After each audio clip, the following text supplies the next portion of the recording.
요한계시록 4장 1절에서 11절 말씀 한 목소리로 읽겠습니다. 이 후에 내가 보니 하늘에 열린 문이 있는데 내가 들은 바 처음에 내게 말하던 나팔 소리 같은 그 음성이 이르되 이리로 올라오라. 이후에 마땅히 일어날 일들을 내가 내게 보이리라 하시더라. 내가 곧 성령에 감동되었더니 보라, 하늘에 보좌를 베풀었고 그 보좌 위에 앉으신 이가 있는데 앉으신 이의 모양이 벽옥과 홍보석 같고 또 무지개가 있어 보좌에 둘렸는데 그 모양이 녹보석 같더라. 또 보좌에 둘려 24 보좌들이 있고 그 보좌들 위에 24 장로들이 흰옷을 입고 머리에 금관을 쓰고 앉았더라. 보좌로부터 번개와 음성과 우레소리가 나고 보좌 앞에 켠 등불 7이 있으니 이는 하나님의 7 영이라. 보좌 앞에 수정과 같은 유리 바다가 있고 보좌 가운데와 보좌 주위에 4 생물이 있는데 앞뒤에 눈들이 가득하더라. 그 첫째 생물은 사자 같고 그 둘째 생물은 송아지 같고 그 셋째 생물은 얼굴이 사람 같고 그 넷째 생물은 날아가는 독수리 같은데 4 생물은 각각 6 날개를 가졌고 그 안과 주위에는 눈들이 가득하더라. 그들이 밤낮 쉬지 않고 이르기를 거룩하다 거룩하다 거룩하다 주 하나님 곧 전능하신 이여 전에도 계셨고 이제도 계시고 장차 오실 이시라 하고 그 생물들이 보좌에 앉으사 세세토록 살아계시는 이에게 영광과 존귀와 감사를 돌릴 때에 24 장로들이 보좌에 앉으신 이 앞에 엎드려 세세토록 살아계시는 이에게 경배하고 자기의 관을 보좌 앞에 드리며 이르되 우리 주 하나님이여 영광과 존귀와 권능을 받으시는 것이 합당하오니 주께서 만물을 지으신지라 만물이 주의 뜻대로 있었고 또 지으심을 받았나이다 하더라. 아멘. 이제 7 교회에 보내는 편지를 마무리하고 요한은 하늘로 이끌려 올라가 천상의 예배에 참여했다라고 말하고 있습니다. 그리고 이 환상을 토대로 극심한 박해 가운데 있는 성도들에게 이 천상에서 펼쳐지는 광경을 선포하며 하늘의 위로를 전하고 있습니다. 여러분, 짓누르는 현실의 무게와 두려움의 참된 위로는 하늘의 초대입니다. 우리는 신앙생활을 하면서도 참으로 현실적입니다. 먹고 사는 문제가 나아지는가? 원하던 대학에 합격하는가? 질병에서 고침을 받는가? 여러분, 이런 문제들이 누가 사소하다라고 말할 수 있으며 또 중요하지 않다고 말할 수 있겠습니까? 이 모든 것들은 너무나 절실하고 중요한 문제들입니다. 그러나 주님께서는 우리에게 말씀하십니다. 그것보다 더 중요한 것이 있다고, 더 값진 것이 있다고 말씀하십니다. 하늘의 열린 문을 통하여 하늘 보좌를 보라는 것입니다. 그곳에서 진짜 왕이 누구이시며 온 세상을 다스리시는 참된 주인이 누구인지 너희가 알기를 원하고 또 날마다 보기를 원한다 말씀하십니다. 오늘 말씀해 보니 요한의 시선은 곧장 가장 중심을 향하고 있습니다. 하늘 보좌에 앉으신 분입니다. 3절 말씀해 보니 그 앉으신 이의 모양이 벽옥과 홍보석 같다라고 말하고 있습니다. 보좌에 앉으신 하나님의 아름다움을 또 그 위엄을 그 영광을 보석에 비유했습니다. 그런데 흥미로운 것은 여기에 나오는 벽옥과 홍보석이 출애굽기 28장에도 등장을 하는데 바로 대제사장이 입은 예복에 박힌 12보석 중에 이 첫 번째가 홍보석이고 그리고 마지막이 벽옥입니다. 그러니까 마치 이 12개의 보석을 제사장의 옷에 박혔던 12개의 보석을 모두 아우르는 표현과 같습니다. 대제사장 예복에 박힌 12보석은 12지파의 상징이었습니다. 곧 하나님의 특별한 소유다라는 것을 의미하는 바입니다. 그러므로 정리해 보면 보좌에 앉으시니 그는 아름다움과 위엄과 또 영광으로 찬란하게 빛나는 보석 같은 분이십니다. 그런데 홀로 빛을 뽐내는 분이 아니십니다. 그 빛은 당신의 백성과 늘 함께 하시며 그 사랑의 관계 안에서 빛난다라는 것을 요한계시록은 당시의 성도들에게 위로의 말씀으로 전하고 있는 것입니다.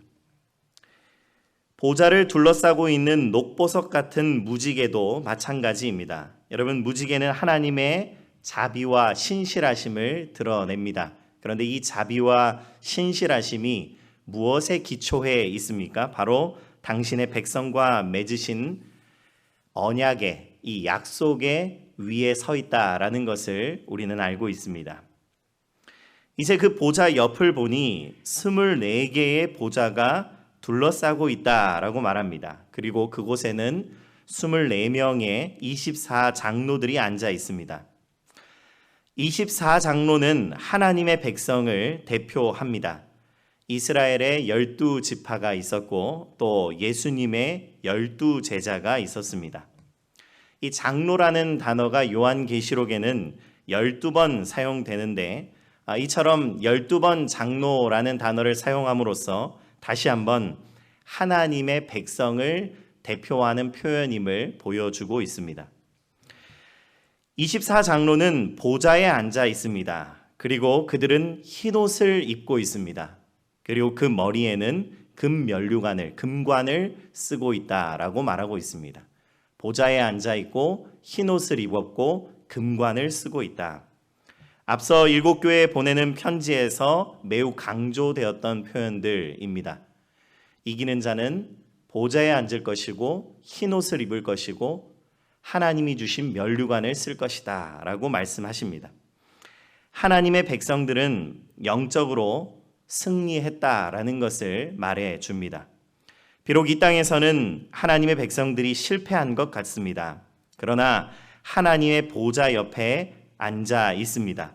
환난과 핍박 가운데 놓인 성도들에게 가장 큰 위로가 되는 말씀입니다.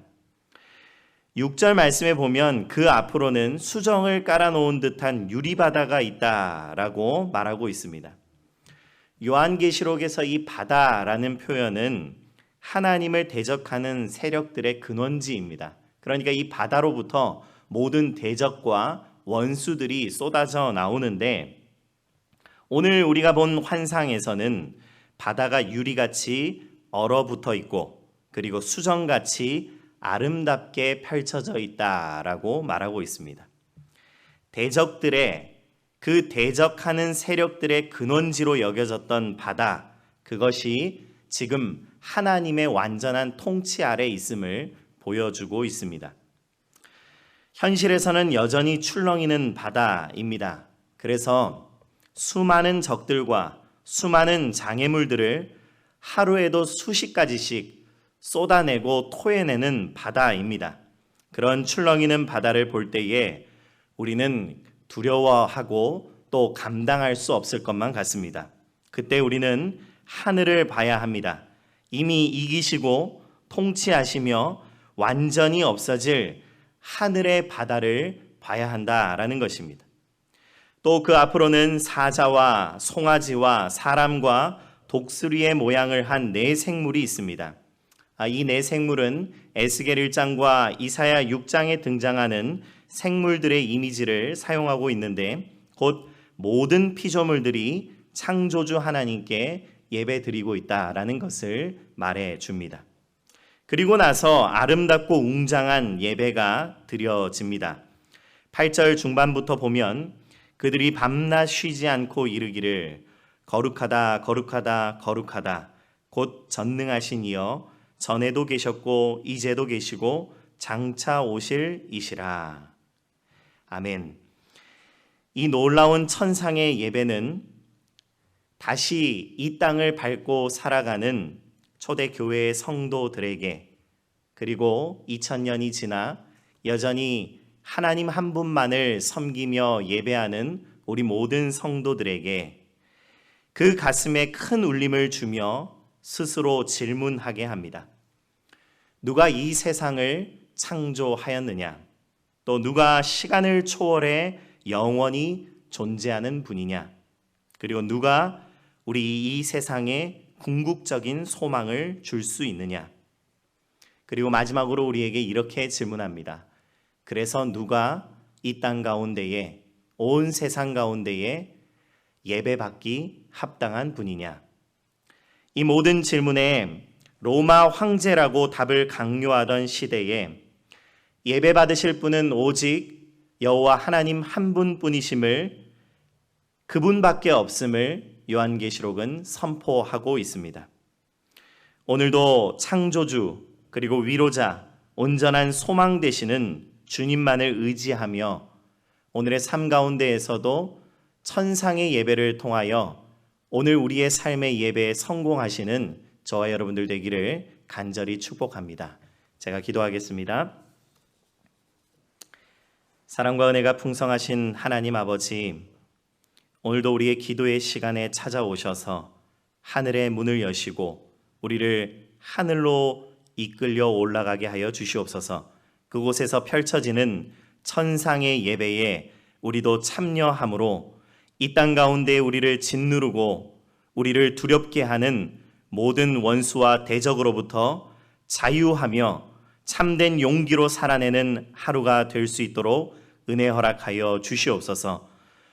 우리의 창조주이시고 우리의 위로자이시고 우리의 온전한 소망 되신 예수 그리스도를 붙잡음으로 이 땅 가운데에서 수많은 것들이 우리를 무릎 꿇리고 예배하라고 강요하지만 우리는 오직 여호와 하나님 한 분만을 예배하는 주님의 신실한 백성들 될 수 있도록 역사하여 주시옵소서. 하나님, 우리 환우들을 위하여서 함께 기도합니다. 오늘도 주님께서 그 아파하는 주님의 자녀들 가운데 찾아오셔서 그 마음을 위로하여 주시고 회복시키시며 치료하는 역사가 일어나게 하여 주시옵소서. 무엇보다도 우리 환우들에게 하늘의 문을 여셔서 천상의 예배에 참여할 수 있도록 은혜 부어 주시옵소서. 그리하여 이 땅의 삶이 비록 힘들고 넘어질 때도 많지만 그럼에도 불구하고 하늘 아버지께서 인정해 주시는 참되고 복된 삶을 살아갈 수 있도록 은혜 부어 주시옵소서. 모든 말씀 예수 그리스도의 이름으로 기도드립니다. 아멘.